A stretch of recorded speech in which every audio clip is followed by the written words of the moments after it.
Dear students, welcome to EPG Pathshala. Now today in this module, we will be discussing about the biogeochemical cycles. Now what are biogeochemical cycles? These are pathways that are essential for cycling of elements between the abiotic and biotic factors of an ecosystem. Now just like an energy flow, these element cycling is also essential for proper functioning of an ecosystem. The biogeochemical cycles consists of two components, one a reservoir and the other one is an exchange pool. Reservoir is generally large and it works very slowly, while the exchange pool is very small but it is very active. Now with this introduction, now let us look into the learning objectives of the module. The learning objectives of this module would be to understand the concept of biogeochemical cycles, to inform or make the reader understand about the various elemental cycles that exist in nature. We will also discuss the effect and feedbacks of the different geochemical cycles, and we will also see how these cycles are impacted by the human behavior or the anthropogenic activities. Now, as I told you, biogeochemical cycles describe the pathway through which the essential elements cycle from the biotic and the abiotic components of a system and vice versa. For an ecosystem to exist, you need a proper and a continuous cycling of elements. Now, every geochemical cycle or every biogeochemical cycle possess two components, namely the reservoir and an exchange pool. Now, the reservoir, as I told you, they are abiotic in nature and they are very large, but they are very slow moving. I mean the process which occurs in this reservoir will be very slow. The other one is the exchange pool, which is very small, but they are very active in terms of exchange between the biotic and the abiotic components. The elemental cycles parallel to the energy flow and they differ in the abiotic factor. Now, energy flow cycle are generally solar driven, while the elemental cycle is highly conservative and the chemical elements are obtained from the small pool and retained within the system. Now, biogeochemical cycles are generally characterized into two types. One is the gaseous biogeochemical cycles and the other one is sedimentary biogeochemical cycles. Generally, atmosphere remains the reservoir for the gaseous cycle and the earth crust remains the reservoir for the sedimentary cycle. Now, carbon, nitrogen and oxygen are examples of the gaseous biogeochemical cycles, and phosphorus and sulphur are examples of a sedimentary cycle. Now, sedimentary cycle generally consists of two phases. One would be a water phase and the other would be a soil or a sediment phase. The elements that gets weathered will be dissolved in the water phase and they will move into the biotic components and will again return back into the sediment phase. Unlike the sedimentary cycle, the movement is very rapid in a gaseous cycle as it involves atmosphere as a reservoir. Now, since the cycle involves the geological, biological and chemical component in the cycle, it is termed as a biogeochemical cycle. Now, let us discuss about each of the element cycles in detail. To begin with, we will talk about the carbon cycle. Now, as you all know, carbon cycle is one of the important atmospheric cycle. The cycle mainly portrays the circulation of carbon between the atmospheric gas carbon dioxide, assimilation of carbon as organic matter via photosynthesis and its subsequent release back into the atmosphere through the respiration process. Now, carbon is an important constituent of all life molecule. It is present in air as carbon dioxide, whose percentage is 0.03%, and as carbonates and bicarbonates or as molecular carbon dioxide, I mean the aqueous form in the surface and the groundwater. It is also present in certain minerals which are associated with magnesium and calcium as carbonates. Now, coal, lignite, petroleum and natural gas are the sources of carbon fixed due to high pressure and temperature deep below the earth's surface. The organic matter fixed as oil shale is termed as hydrocarbonaceous kerogen and it contributes a major portion of the fixed carbon. The figure shows the carbon cycle and it will show how the carbon is cycled between the abiotic and the biotic components. which we will discuss in detail. Now, carbon is an element that cannot be broken down or converted into simpler ones. The amount of carbon in the earth is generally fixed, but the dynamic nature of the earth moves it or cycles it from one form to other between the living and the non-living organisms. The carbon cycle occurs in a series of steps. It begins by fixing of carbon in the biological system through capture of solar energy via photosynthesis. Now, the plants utilize the carbon dioxide from the atmosphere and fix them as carbon in their various plant parts. Now, carbon is gradually transferred from herbivores to carnivores and other life forms through the food chain. The animals, through the process of respiration, once again inhales oxygen and it will release carbon as carbon dioxide back to the atmosphere. Now, the death of plants, herbivores, carnivores will again return the carbon back to the soil through the action of decomposers. Now, the decomposers are nothing but the bacteria and fungi, which will act on these dead material and convert the carbon that is stored in the plants and other animals back into the atmosphere. Now, microorganisms play a very crucial role in the carbon cycle because they mediate a number of biogeochemical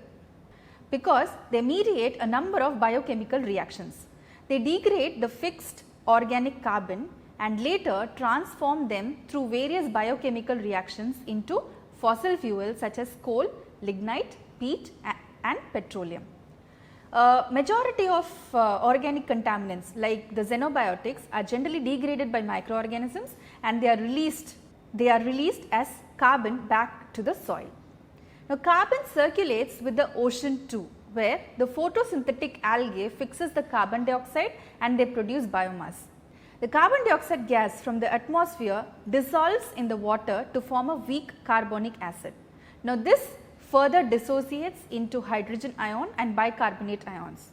The hydrogen ions will react with the minerals and will alter them, resulting in clay and other ions such as sodium, potassium and calcium. Now, corals is another way which precipitates the calcium and bicarbonates to form calcium carbonate. You all know coral is a marine organism which possesses this potential to precipitate calcium and bicarbonates.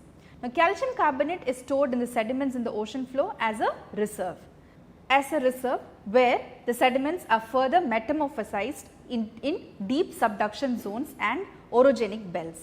Now, during these volcanic eruptions, a huge amount of carbon dioxide will be evolved from the mid-oceanic ridges and hot spot volcanoes.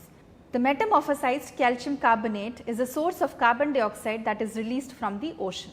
The released carbon dioxide will once again cycle back in 3 different routes. One dissolved in ocean water, some are bound as carbonate rocks and some will be bound as biomass. Now, to summarize the carbon cycle is very vital and carbon acts like a backbone of life on earth. It has a lot of sources and sinks. The speed of carbon movement from source to sink is not same all the time and it varies from sources.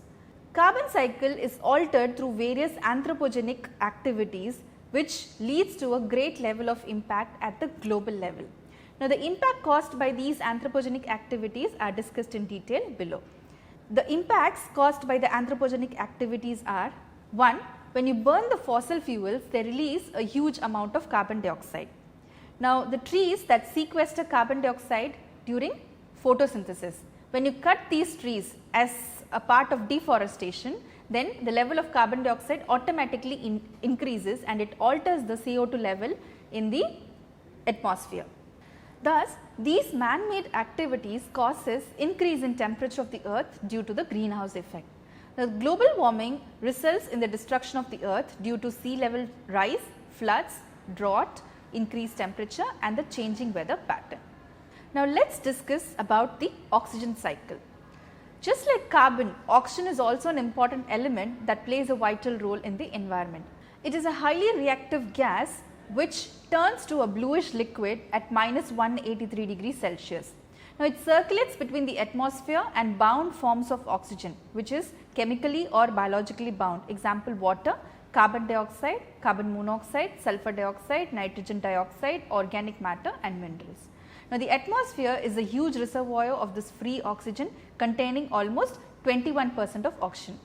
Also, the biosphere has some free oxygen which is released by the living organisms by the process of photosynthesis. But a majority of oxygen is present in the lithosphere in the chemically bound form as silicates and oxides. Now, the lithosphere is considered to be the largest source of oxygen than the atmosphere. Now, this figure shows the oxygen cycle and it shows how oxygen is cycled between the biotic and the abiotic factors. The oxygen from the atmosphere is taken up by the living organisms through the process of respiration. During aerobic respiration, the oxygen combines with carbon and they release carbon dioxide, which is further used by plants in photosynthesis. The oxygen utilized in respiration is returned back to the atmosphere during the process of photosynthesis. Oxygen plays an important role in combustion of fossil fuels and methane, which results in release of carbon dioxide, oxides of sulphur and oxides of nitrogen. Now, inorganic substance and other minerals are also oxidized by oxygen. You all know oxygen is a very good oxidizing agent. The degradation and the decomposition of the dead organic matter and the waste generated from the living organisms too require oxygen. The aerobic bacteria involved in decomposition also requires oxygen for a proper degradation of waste material. This equation shows how a glucose molecule is oxidized to carbon dioxide and water, and methane how it is oxidized again to carbon dioxide and water. In an aquatic environment, oxygen supports the aquatic life in the dissolved form. You call it as a dissolved oxygen. The chemical weathering of materials results in release of oxygen present in the combined form in the lithosphere. An important aspect of the oxygen cycle is the generation of the stratospheric ozone.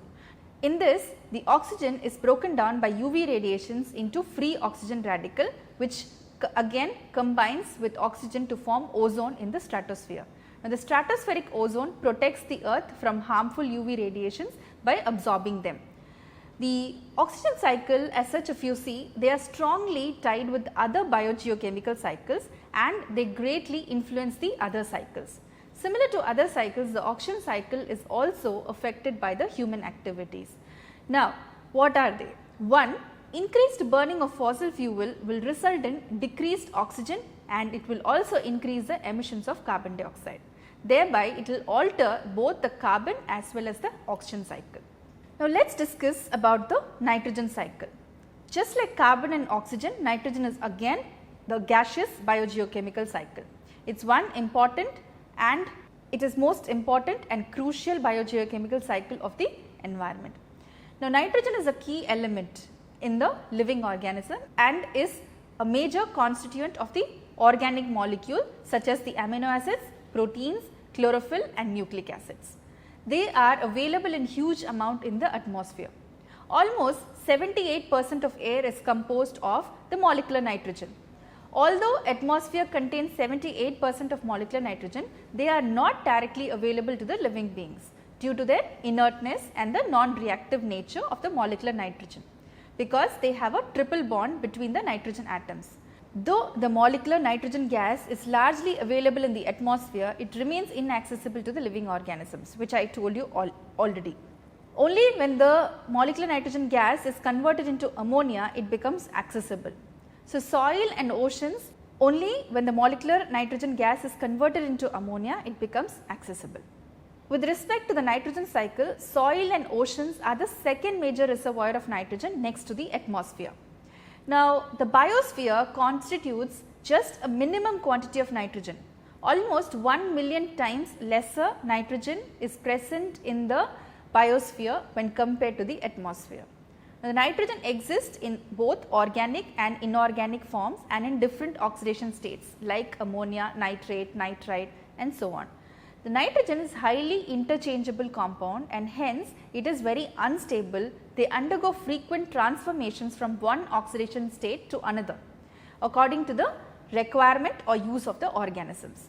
Now, the transformation include nitrogen fixation, nitrification, denitrification and ammonification. which is carried out generally by the microorganisms, especially the bacteria and fungi. The molecular nitrogen is made biologically available through nitrogen fixation. The conversion process is very energy demanding and only few prokaryotes can convert molecular nitrogen into biological nitrogen. You might have heard about the nitrogen fixing bacteria, especially the rhizobium, which is present in the root nodules. Now, almost 8 electrons and 16 ATPs are required to break the triple bond which is present there in the dying nitrogen gas or the molecular nitrogen.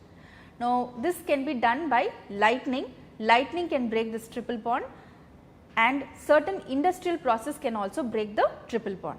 Now, and convert it into biological available nitrogen. As I mentioned, nitrogen fixers are free living bacteria and they exist in symbiotic relationship with the host plant. Example, I told you rhizobium, which is present in the root nodules of the leguminous plant, can fix the nitrogen, molecular nitrogen. Cyanobacteria can also do that, which is generally present in the aquatic systems. The nitrogenase enzyme, which is present in the nitrogen fixers, catalyzes the reduction of molecular nitrogen to ammonia. The ammonia is further oxidized to nitrite and nitrate by the nitrifying bacteria through the process of nitrification. Within this, two distinct steps are involved in nitrification. One where the ammonia is oxidized to nitrite, and in the second step the nitrite is oxidized to nitrate. Now, when the ammonia is oxidized to nitrate, an intermediate hydroxylamine is formed, which is carried out by the ammonia oxidizing bacteria. The ammonia oxidizing bacteria are autotrophic and they generally involve two enzymes, one ammonia monooxygenase and hydroxylamine oxidoreductase. In the second step, where the oxidation of nitrite to nitrate is carried out, it is again carried out by a special group of bacteria like the nitrite oxidizing bacteria. Examples of nitrite oxidizing bacteria are Nitrospira, Nitrobacter, Nitrococcus and Nitrospina. Now, the nitrate that is formed is highly soluble in water and generally they get leached out into the water body. You all know nitrate, when it is soluble, it is easily carried out and it becomes a nutrient for the plants. Now, when there is excess of nitrate, then more amount of plants start growing and resulting in the problem called as eutrophication. The biological nitrogen is once again returned back to the atmosphere by the process of denitrification. Now, here denitrifying bacteria will convert the nitrate to dinitrogen gas under aerobic condition with a series of intermediates such as NO2, NO and N2O. Now, denitrification is carried out by the anaerobic bacteria in soils, sediments, lakes and oceans. Now, these denitrifying bacteria are chemoorganotrophs and they require carbon for its growth. Examples of them are Bacillus, Paracoccus and Pseudomonas. Now, plants take up nitrogen as ammonia and nitrate ion from the soil mixture. Ammonia is generally toxic at higher concentration and generally plants prefer ammonia in lesser level. The nitrogen enters into the animals and other trophic levels via the food chain, which we already studied in the carbon cycle.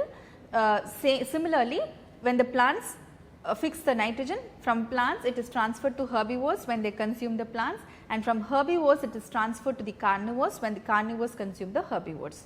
Once again, the same decomposers acts when the plant or animals die, and during the decay the decomposers like the bacteria and fungi, they will act on this and they will result or convert the nitrogen into inorganic nitrogen via the decomposition process. The process by which the decomposers convert the ammonia into ammonium ions is generally called as or termed as ammonification.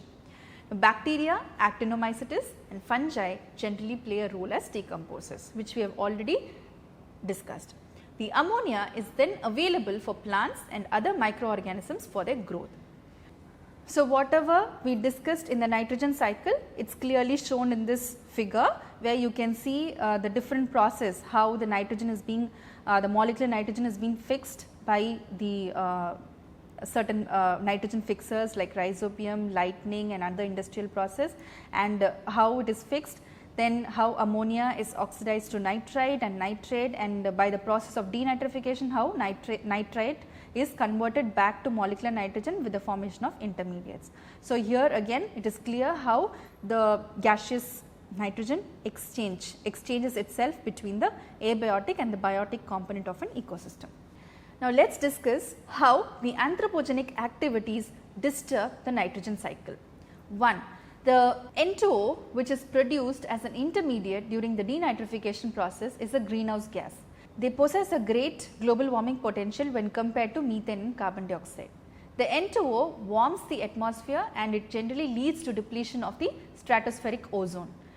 Now, combustion of fuel at high temperature, they generally release huge amount of NO to the atmosphere, which later gets converted into NO2 and HNO3 in the atmosphere. Now, HNO3, you all know that it is a major constituent of the acid rain and it causes a lot of environmental and health effects, like it increases the pH of your water body, it affects the marbles and all those things. So, the nitrate again, which is readily soluble in water, it leaches out and mixes with the water bodies, and excess use of nitrate in fertilizers again contaminate the ground and surface water, and it affects or causes the methemoglobin anemia disease.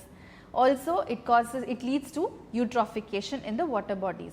When you do deforestation, again it alters the overall nitrogen cycle. Now, these are the different anthropogenic activities that disturbs the nitrogen cycle.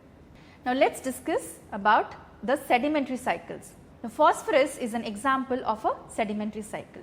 It is an element that is present in earth in the form of water, soil and sediments.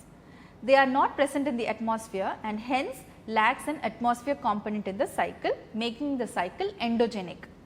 Now, the availability of phosphorus in soil is very limited, and this is the reason for application of phosphate fertilizers to enhance the plant growth. Now, animals and humans obtain the phosphorus through the food chain from plants and plant eating animals. Phosphorus is an essential nutrient for animals and plants. It is a major constituent of protoplasm and DNA, which plays a major role in cell development and the energy storage. Now, ATP, that is from where your body takes up energy during the breakdown of ATP. Now, let us discuss about how the phosphorus is cycled. The biogeochemical cycling of phosphorus occurs between the living and the non-living element of the earth. The phosphorus is a limited nutrient which is found in nature in terms of orthophosphates. Its limitedness in the environment makes the cycle very crucial. Unlike the carbon, the reservoir for phosphorus is rocks, where the deposition occurs through ages. They are found especially as minerals associated with rocks. Hydroxyapatite, a calcium phosphate, is a major reservoir of phosphate in the soil. Now, over the period of time, the geological process causes weathering and erosion of rocks, thereby the phosphate ions which is stored in the rock as minerals will be released into the soil and the water bodies. Now, most of the phosphorus is lost to the sea, where it gets deposited in the deep sediments. The marine organisms once again picks up the phosphorus which is there in the sediments, and they will reintroduce them back into the cycle. Now, cycling of phosphorus from sea to land is comparatively very slow due to the loss of fish and other marine creatures for food and industrial process. The phosphorus also enters through plant by absorption of phosphate ions from the soil, and once again it enters into the food chain through the animals. After the consumption, the phosphate is generally assimilated or it is converted into ATP, nucleotides and other organic molecules. Now, phosphorus are generally stored in bones and in biological membranes in the form of phospholipids. After the death of the plants and animals, these phosphates are once again returned back to the environment by the action of these decomposers, the bacteria and fungi. The organic form of phosphates within the soil are provided to the plants through this bacteria on decomposition. The process by which the organic phosphorus is converted into the inorganic forms of phosphorus through the action of decomposers is called as mineralization. The movement of phosphorus between the living being and the environment is generally uneven due to certain reasons. Now, what are those reasons? One, the phosphorus gets locked up in the bones of organisms, organic detritus and inorganic particles of the sediment. They are taken in lakes. The lakes take up phosphorus at a much faster rate, but it releases them at a very slow rate. These are the two reasons why there is unevenness between the phosphorus cycling. This is the reason why there is unevenness in the phosphorus cycle. Now, this figure shows how the phosphorus which is there in the rocks are weathered and they enter into the water cycle, and how it through the water it is taken up by plants, and from plants it enters into the animals through the food chain, and once again how it gets decomposed and then returns back into the soil. Now, let us discuss about the impacts that the anthropogenic activities cause on the phosphorus cycle.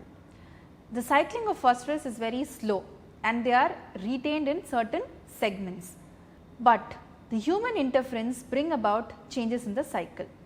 Like one, during certain times the phosphorus available in the soil are locked and they are made unavailable, which we discussed earlier. Now, this results in excessive use of fertilizers, which again leads to more addition of phosphate into the soil and water through seepage. This is again one more reason for the eutrophication in water bodies. Now, the plants, once again if there is excess phosphate, they take, and the excess phosphates are then washed away, and it through the agricultural runoff, and it adds to the algal blooms or eutrophication. The second one is mining of apatite, that is the calcium phosphate. During this mining activity, what happens is that a large amount of phosphate is released from the rocks, which once again enters into the water body and into the soil. The third factor, anthropogenic activity, is the deforestation. Now, deforestation again reduces the availability of phosphorus in the soil. The fourth one is a discharge of sewage and other industrial effluents into the water bodies. For example, the industrial effluents and sewage has some amount of phosphorus as phosphates, and in addition to that you also have certain use of detergents, which are the main source of phosphorus. When they are used in excess, they are discharged into the through the sewage into the water bodies. Once again it adds to the phosphorus level in the soil and water, and once again it will lead to eutrophication. Now, let us discuss about the sulphur cycle. Now, sulphur cycle is again example of a sedimentary cycle. Now, sulphur is a yellow, odorless and a non-metallic element which is generally found in the earth's crust. It is an important constituent of protein and vitamin, and it plays an important role in protein and enzyme functioning in plants and animals. Sulphur is present naturally in the earth's crust, water body and atmosphere. They occur in the earth's crust in the form of gypsum, that is calcium sulphate, and pyrite. Now, oceans are the largest reservoir of sulphur. Around 2.6 gram per liter of sulphates are present in oceans, in addition to dissolved hydrogen sulphide gas and elemental sulphur. Atmosphere is another source of sulphur, because you know a lot of oxides of sulphur, that is sulphur dioxide, ammonium sulphate and sulphate particles, hydrogen sulphide gas, all these things are present in atmosphere. So, the biogeochemical cycle of sulphur generally consists of two major components, one the terrestrial and the other one atmospheric component. The sulphur cycles between air, water, soil and living organisms. Now, let us discuss that in detail. Now, the weathering of rocks releases sulphur, which is stored in the earth's crust. In addition to weathering, sulphur from the earth's crust is also released through volcanic eruptions. Now, sulphur dioxide and hydrogen sulphide gas is released from the active volcanoes. The organic matter in marshes, tidal flats, bogs, wetlands also emits sulphur in the form of gaseous form, that is hydrogen sulphide. Sea spray, forest fires, dust storms are also another source of these sulphate salts in the atmosphere. Now, sulphur enters the atmosphere from the land through four routes, namely the volcanic activity, soil dust, industrial activity and sulphur reducing bacteria activity. Now, ocean acts as another major contributor of sulphur to the atmosphere. Now, the aerosols of seawater, deep sea hydrothermal vents and the dimethyl sulfide gas that is produced by the marine algae are the major routes of sulfur entry into the atmosphere. Now, in the atmosphere, the dimethyl sulfide droplets act as a nuclei to condense water in the clouds, thereby playing a major role in cloud cover and the climate change. Dimethyl sulfide is finally converted to sulfur dioxide in the atmosphere. The sulfur dioxide, when it comes in contact with air, gets oxidized to sulfur trioxide. Likewise, the hydrogen sulfide combines with oxygen to form sulfur dioxide and sulfur trioxide. Now, these oxides of sulfur once again will react with water droplets in the atmosphere to form droplets of sulfuric acid, which is again one of the major constituent of the acid rain. The ammonia that is present in the atmosphere will react with the sulfuric acid to form ammonium sulfate salts. The droplets of sulfuric acid and ammonium sulfate reaches the earth as acid deposition, which is harmful to the plants, animals and human beings. Also, it changes the soil pH and it acidifies the lake in addition to chemical weathering of buildings. This is what I discussed earlier regarding the effects of acid rain on various components. Now, the sulfur once again gets accumulated in the sediments of ocean, lakes and reservoirs. It also combines with iron to form ferrous sulfide and gives a black color to the ocean sediments. Now, sulfur is an important constituent of even the amino acids, especially the cysteine and methionine, which becomes a constituent of the proteins. Only few organisms can utilize this organic sulfur via amino acids, rest assimilate sulfur in the inorganic form as sulfate ions. The plants will assimilate sulfate and from them sulfur enters into animals via the food chain. Now, the death and decay once again releases the sulfur back to the environment. Bacteria reduces sulfur and obtains energy both in the presence as well as in the absence of oxygen and other terminal electron acceptors. Now, sulfate reducing bacteria are extremophils, which belongs to Archaea domain. They live in the hydrothermal vents and hot springs. Now, sulfate reduction can be assimilatory as well as dissimilatory in nature. Now, sulfate is reduced to organic sulfhydryl group in assimilatory pathway and desulfurization of sulfhydryl groups to hydrogen sulfide is the dissimilatory pathway.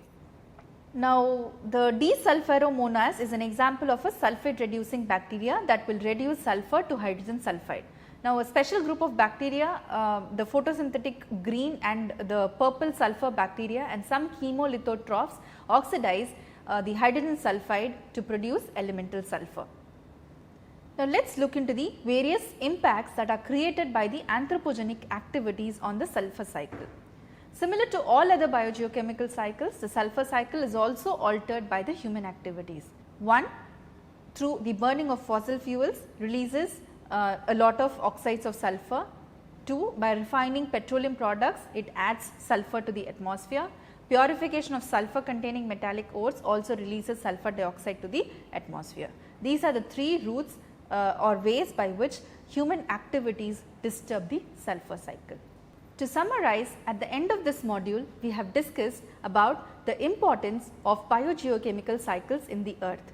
We have also discussed how these elements are important and they cycle between the biological, geological and chemical components of the environment, which is nothing but the abiotic and the biotic component of the ecosystem.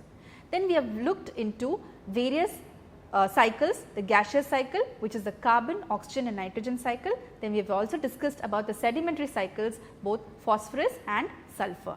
We have also discussed how these elements are important in both the components for proper functioning of an ecosystem. Lastly, we have discussed about how these anthropogenic activities alter or create an impact in the biogeochemical cycle, and which has resulted in a lot of burning global issues. I hope this module would have been of great help to you. Thank you.